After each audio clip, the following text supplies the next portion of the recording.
Gopi Jana Vallabha Girivana Hari.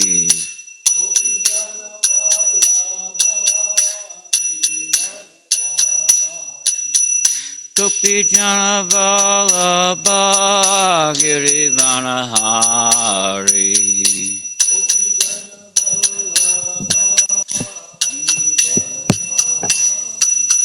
Monachira Vanachari.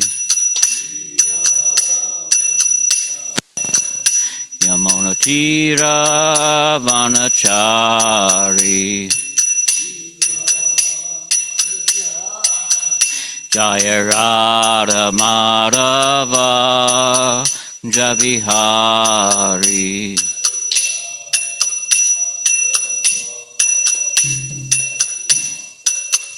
Jaya Radha Madhava Javihari.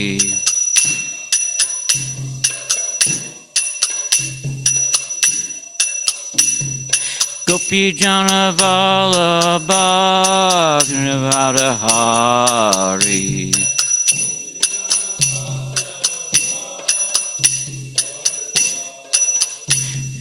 Gopi Jana Vallabha Hari.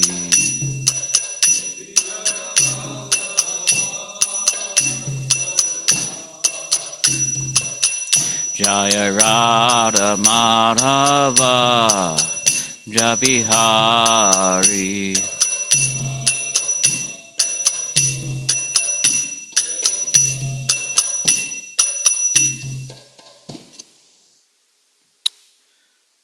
Om Namo Bhagavate Vasudevaya. Om Namo Bhagavate Vasudevaya. Om Namo Bhagavate Vasudevaya. See, what verse are we on today? Number 14.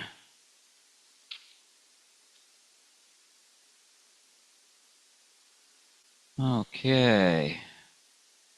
Please forgive me. I'm used to giving Bhagavad Gita class, not so much Srimad Bhagavatam classes, so please be patient with me today. I need everyone's blessings and prayers. So, we're in Canto 3, Chapter 24, Text 14.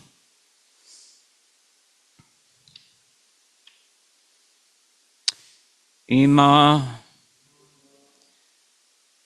tuhitara satya tava vatsya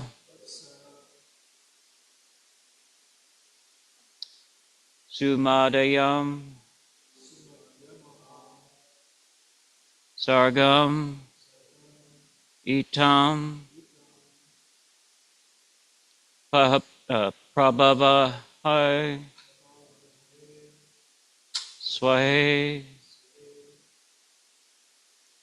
primaryasyanti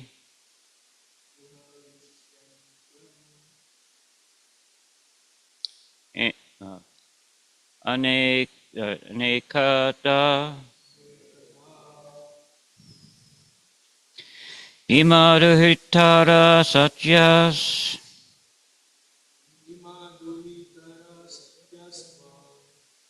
imaduhitara satyasas tava vatsya sumadas yamaha tava vatsya sumadas yamaha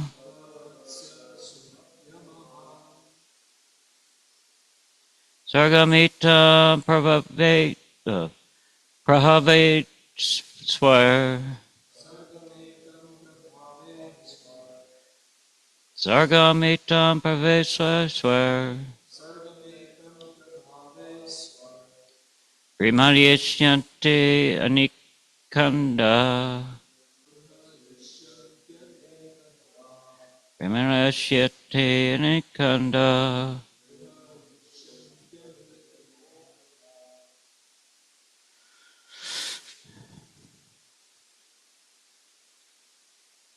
Okay. Imaduyata satyas tava vatsya sumadasya yama sargamitam parvapayasvayar brahmavashyanti anikada.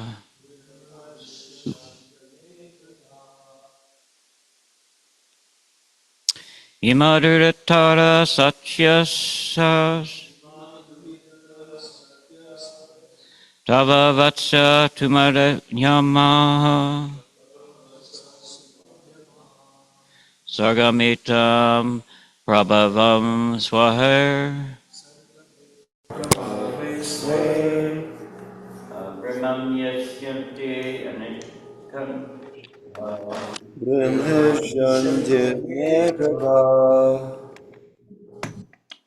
Imaduhitara satyas Imaduhitara satyas Bhavatsa sumadhyamaha Tava vatsa sumadhyamaha Sargamitam pravai svahar Sargametam prabhavai svar Brahma yishyantyane Brahma shishyantanekada Madhvitara satyas Imaduhitara satyas Tavavatsa Sumadhyamaha Tava vatsa sumadhyamaha Sargam Hetam Prabhavai Svar Sargametam prabhavai svar Brahmayishyantyane Kada Brahma shishyantanekada. We'll go to the temple room now.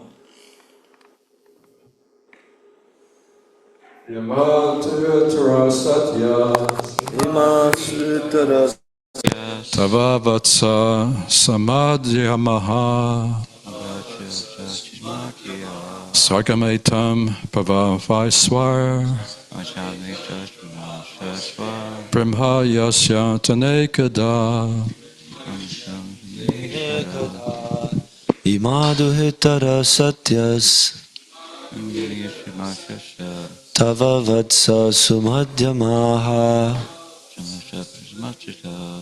Sargametam prabhavai svar Brahma yishyantanekada Imaduhitara satyas Tava vatsa samadhyamaha Sargamitam prabhavai swar Braham yishyantanekada Imaduhitara satyas Tava vatsa sumadhyamaha Sargametam prabhave sve Brahma yishyantanekada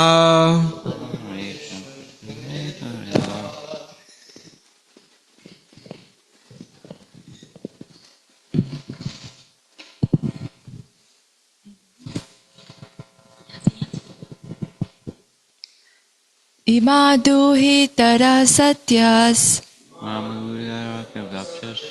Tava vatsa sumadhyama Sargam itam prabhavaishwar Brahma yishyanti anekada.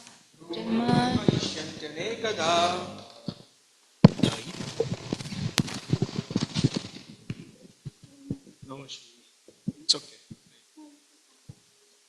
She don't want. Imaduhitara satyas Tava vatsa sumadhyama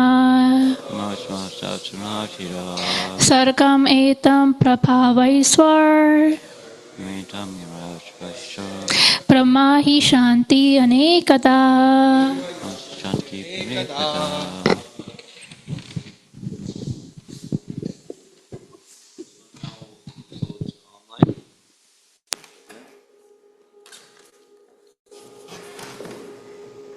Ready.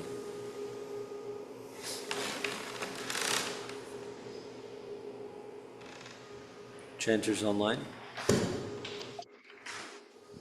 Ima duhitara satyas Imadulitara satyas tava vatsa sumadhyamaha tavavatsa sumadhyamaha sargam etam prabhavaisvair sarvetam prabhavasvar brahmaishyanti anekadha. brahmayishyantyalekadha. Anyone want to chant online? Okay, continue.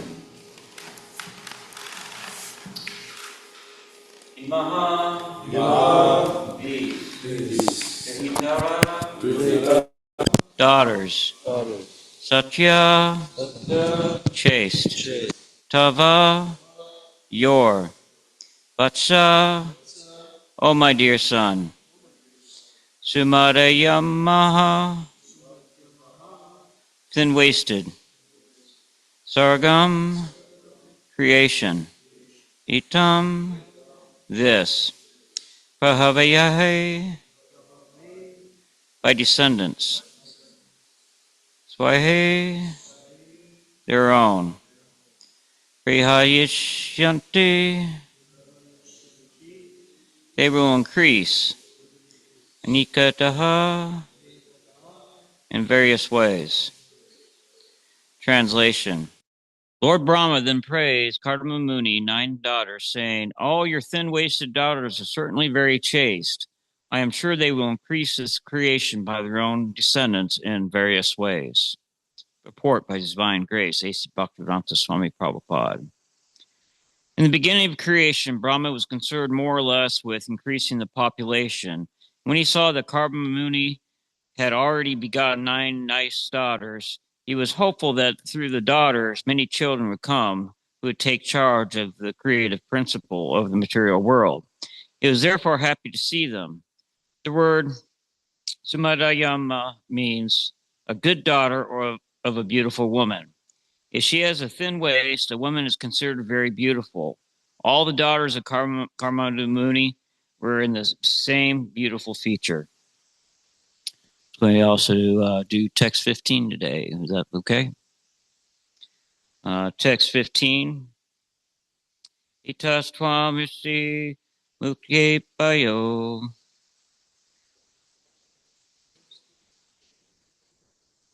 Yatta silam yatta ruchi.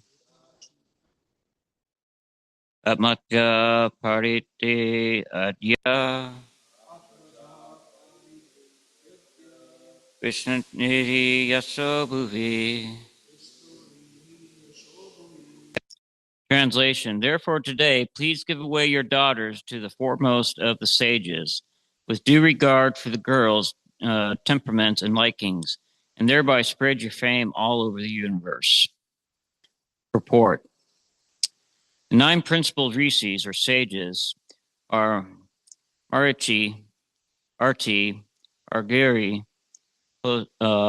Pulashya, Hula, Kratu, Brigru, Vashistaha, and Artarva. All these rishis are most important, and Brahma desired that the 9 daughters already born of Karma Muni be handed over to them. Here, 2 words are used very significantly, Yatta Shilam and Yatta Ruchi. The daughters should be handed over to the respected rishis, not blindly, but according to the combination of character and taste. That is the art of combining man and woman. Man and woman should not be united simply on the consideration of sex life. There are many other considerations, especially character and taste. If the taste and character differ, the man and woman If the taste of character differ between the man and woman, their combination will be unhappy. Even about 40 years ago, in Indian marriages, the taste and character of the boy and girl were first of all matched, and then they were allowed to marry. This was done under the direction of respective parents. The parents used to astrologically determine the character and taste of the boy and girl, and when they correspond, the match was selected. This girl and boy are just suitable, and they should be married. Other considerations were less important. The same system was also advised in the beginning of creation by Brahma. Your daughter should be handed over to the rishis according to taste of character. According to astrological calculation, a person is classified according to whether he belongs to the godly or demonic quality. In that way, the spouse was selected. A girl of godly quality should be handed over to the boy of godly quality. A girl of demonic quality should be handed over to the boy of demonic quality. Then they will be happy. But if the girl is demonic and the boy is godly, then the combination is incompatible. They cannot be happy in such a marriage. At the present moment, because boys and girls are not married according to the quality and character, most marriages are unhappy, and there is divorce. It is foretold in the 20th canto of the Bhagavatam, in this age of Kali, married life would be accepted on the consideration of sex only. When the boy and girl are pleased in sex, they get married, and when there is deficiency in sex, they separate. That is not actual marriage, but a combination of men and women like cats and dogs. Therefore, the children produced in the modern age are not exactly human beings. Human beings must be twice born. A child is first born of a good father and mother, and he is born again of the spiritual master in the Vedas. The first mother and the father bring about his birth into the world, and the spiritual master in the Vedas become his second father and mother. According to the Vedic system of marriage, for producing children, every man and woman was enlightened in spiritual knowledge, and at the same time of the combination produced child, everything was scrutinizing and scientifically done. Gonitai ki jai. Hare Krishna, Hare Krishna, Krishna Krishna. Yes, in today's world,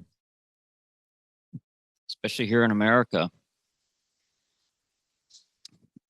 it's all these things aren't really considered for marriage. It's more about attraction, money and power. Most women here, American women, they're only wanting an attractive partner that's going to please them. And then they also must be wealthy. They were looking for people who have lots of wealth. They want to be supported. They want, a good life. And men are looking for, these American men are looking for, a pretty woman. They're not too concerned about the other characteristics of qualities as long as they get, sex enjoyment. Here in this day and age, it's we are producing broken marriages left and right. I believe the statistics are almost half of all marriages end in divorce here in America. Half. No one's been taught properly anymore on what marriage is. We say these vows, death to us part. Those vows aren't meant to death to us part. We wouldn't have divorce. Marriage has been sold here in the present day and age as something you do to become happy. Something you do, if you want happiness, you go get a wife and children and have a nice house. This will make you happy. But marriage is a deep, dark well. Very deep, dark well. Because it's beyond sense gratification. Let's face it. Sex life only goes on for so long. The attractiveness only goes on for so long. If you're entering into a marriage purely because of sex attraction and for the sex life, it's doomed to fail. It will fail. I was married once. I was married for about 7 years. You know, me and my wife were together when we first got married. She didn't want to have kids right away. She wanted to still enjoy her youth. You know, we wanted to enjoy our youth. I was in my early 20s. She was 19 at the time. You know, she didn't want to go to college right away. She still wanted to enjoy her youth. I want to enjoy my youth. Okay, we won't have kids. Sex life was great. Oh, yes. Yeah, I had plenty of that. But after a few years into it, it just seemed like more like a chore. Oh, geez. Again? Really? I just got off work. Okay. But just like in our sense gratification, everything is a depreciating return. The more you get it, the less enjoyable it becomes. And she started seeking, sex pleasure outside of our marriage because I wasn't keeping up. In this day and age, if you're going into marriage, it should be about bringing Krishna conscious children into the world. That should be the goal. Bringing children into this world and raising them Krishna conscious. That is the ultimate act of mercy, to give a jiva a chance to be born as a human, especially a human in a Vaishnava family. Oh my gosh, what kind of a blessing. What kind of pious activities must one do in a past life to have such an opportunity? Yeah, think about that. Imagine how many pious activities one had to do, how many austerities one had to do, how much devotional service one had to do just to be born in the family of Vaishnavas. Wow. Because that's a kind of a rare birth in this day and age. We have 8 billion people in this world. Not that many Vaishnavas. Maybe a couple million. And even less with families. So it's an extremely rare birth to be born in a family of Vaishnavas, to have that opportunity. And even though, Prabhupada's children, they were born in a family of Vaishnavas, but they didn't take up that opportunity. So it's not always a guarantee that they will become advanced devotees. But it's always nice to have that chance to bring in these jivas who's earned that spot, through austerities, through penances, and through devotional service, to have that chance to be born into a Vaishnava family, to be raised listening to kirtan every day, to be raised seeing the deities, to be raised hearing the Srimad Bhagavatam and the Bhagavad Gita daily. Oh, wouldn't that be just so nice? I love the life here because I get to hear it every single day. But that's just the first birth. The second birth is taking on a spiritual master. That's being twice born. So it's mother and father's duty to bring in a Vaishnava child, Krishna conscious child, raise them properly. Then the spiritual master takes over. That's the whole process. This wonderful process, this param system that Prabhupada has mercifully brought us into. My guru is praying for me. I'm praying to my guru. He's praying to his guru. His guru is praying to his guru, and going all the way back to Krishna. We have a whole line of acharyas lifting us up in prayer. taking us back home to Godhead. So it's important to follow the instructions of the spiritual master, because the spiritual master's instructions is what's going to get us back home to Godhead. If we're not following his instructions, it's going to be very hard to get back. It might take many lifetimes. Just because you take shelter of a spiritual master is not a guarantee. It's not a guarantee that you're going to get back this lifetime. You gotta follow his instructions. You gotta follow his instructions to the T to be able to get his mercy, to be able to get the mercy of Krishna. Because the guru is like a magnifying glass. You know, you take a magnifying glass and you go outside on a bright sunny day, you get the beam of light just right, and you catch paper and leaves on fire.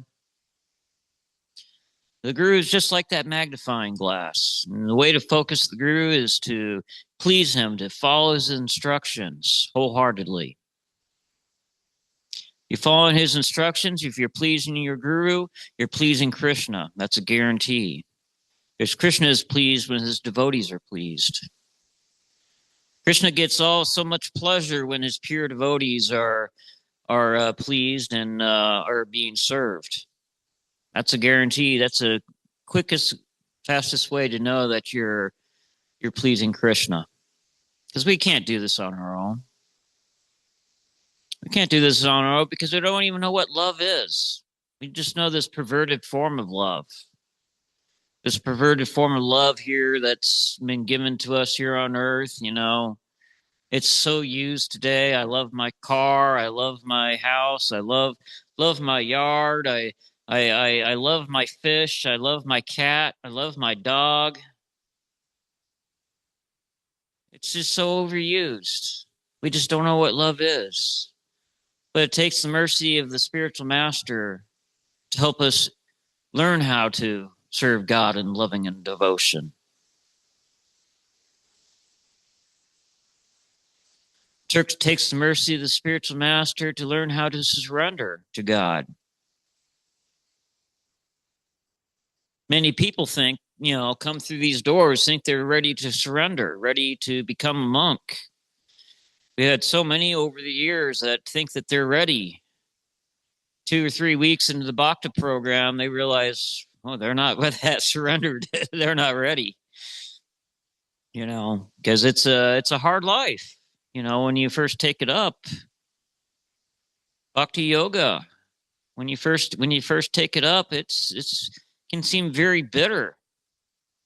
It's the opposite of the material world. Because the material world it tastes like nectar up front. You get so much sense enjoyment, right up front. Boom, boom, indulge in your senses, eat the great food, watch the best movies, whatnot. Go enjoy your sex life, whatever. You get this great, enjoyment right up front, but it's temporary.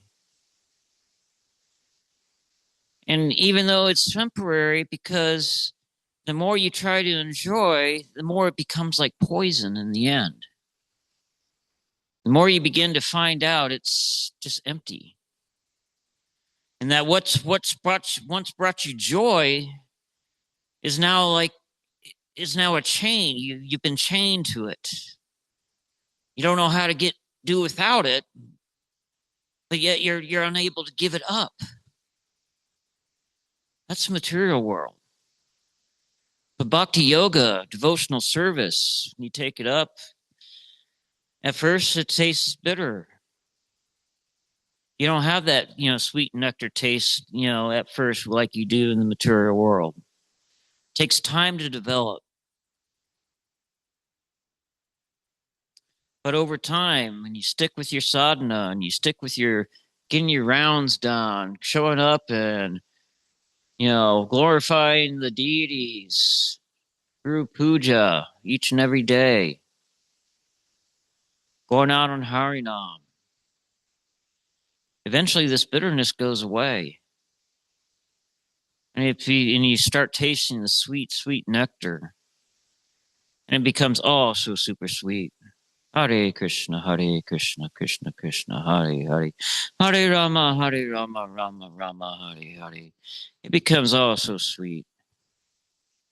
Can't get enough of it. Find yourself getting up early in the morning just to get your rounds done early. Find yourself find ways to increase your service. Maybe I'll skip my nap today. Maybe I'll skip breakfast. But any way to increase service, because the taste is so sweet and it's not going away. It's just gradually becoming stronger and stronger. Oh, I can only imagine what could be in another 10 years. Hare Krishna. I imagine it would be in another 20 years sticking to it. Hare Krishna. Any questions or comments before we wrap? We've still got about 10 minutes.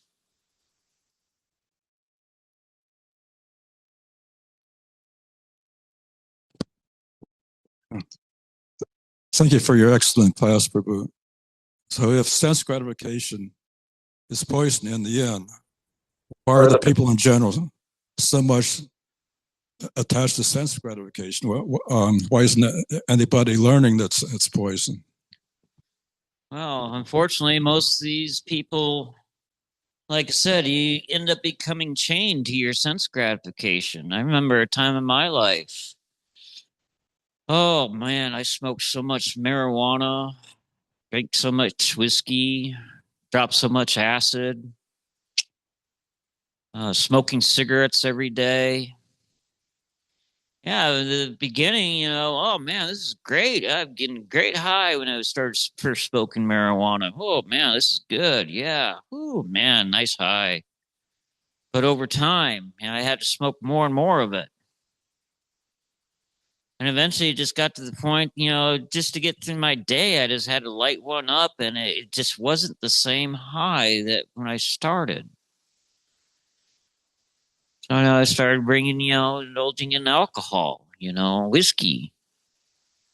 Oh yeah, whiskey, that's great. Whoa, too much. You gotta be conservative. Okay, I can do the two, no problem. But eventually, that loses its potency. And then you find yourself bound to that, bound to the cigarettes. So that in the end, it becomes like poison, and by that time, most people don't know how to get out of it. And the only way to get out of it is surrendering to God. Because this is the body that He gave you, because He knew that you wanted these enjoyments. He knew what you wanted. This is a result of our karmic reaction from past deeds and past desires.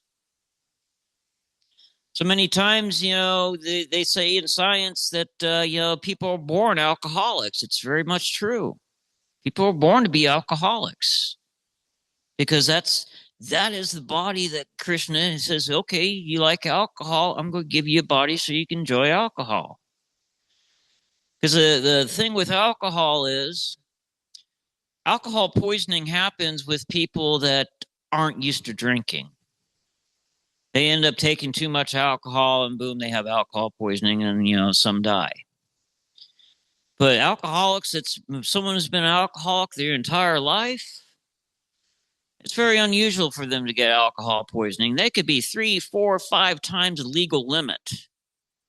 I even seen this working in the hospital, where he drew blood on somebody, and they were like 3 times the legal limit. But they swore they hadn't had a drink since yesterday. But the alcohol was so saturated in their system, you can smell it in their sweat. But they could walk a straight line. They could walk a straight line 3 times the legal limit.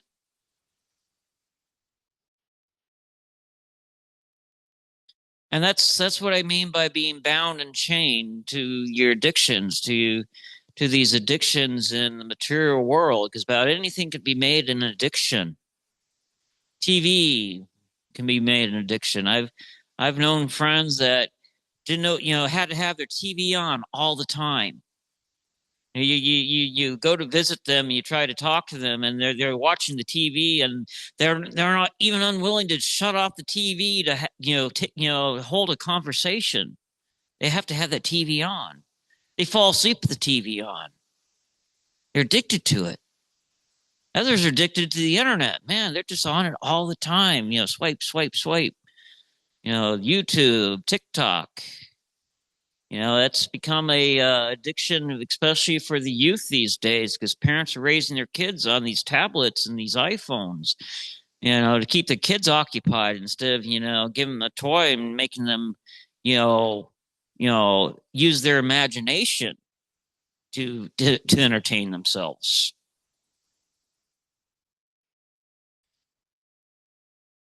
Yes, Prabhu. The Maharaj book regarding the brain gain book, in which Maharaj wrote that lecithin, which is gray matter in brain, it contains 70% of the area in gray matter in brain, and because of excessive alcohol, this lecithin that deprived, and also it mentioned that it also compared with excessively lose the semen, excessively do the illicit activities. So that activities comparison with this poison. So I mean, it is all correlated, and whether they exceed the limit of taking intoxicants, they got that 100% their mentality, their the senses of controlling themselves and to discriminate the things, it definitely lost. Oh, yeah. So yeah, it's just hollow happiness, what we can say. It's not even not happiness, just shadow things going after and after on that particular I would stuff. say, yeah, it's not happiness. It's more of numbing you out. So that's what I found myself doing, in the working world, just numbing myself out, is just getting through the week, getting through each and every day. I was like, I gotta work, geez, pay my bills and support my parents, man. I gotta work, 60, 70 hours a week. Whew. Yeah, so it's trying to escape from reality.